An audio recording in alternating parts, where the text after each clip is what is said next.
Již tradičně Správa městských lesů Benátky nad Jizerou ve spolupráci s technickými službami města zajišťovala výběr, dopravu a postavení vánočního stromu na Benátecké náměstí na Burze. Zde bude umístěn po celé vánoční období.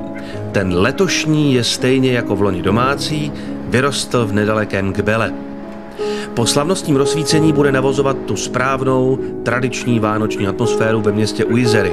Farmářské trhy, které v Benátkách nad Jizerou umožňují prodávat vlastní výrobky a produkty místním výrobcům, budou i v tomto období pokračovat a na Burze budou tak pravé vánoční trhy, jaké známe z mnoha větších měst.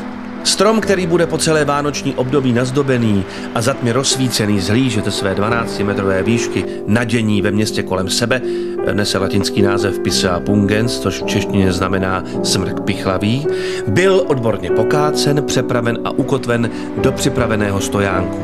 Stojánkem se v naší případě rozumí 2 metry hluboká, zabetonovaná ocelová roura o průměru 50 cm, do které je strom jeřábem zasazen a řádně zaklínován dubovými klíny. Vánoční strom je starý 50 roků a ve Kbele, kde vyrostl, působil majestátním dojmem. Nechť tedy na Benátecké burze slouží všem lidem dobré vůle a letošní advent, vánoční i novoroční období proběhnou v klidu a míru.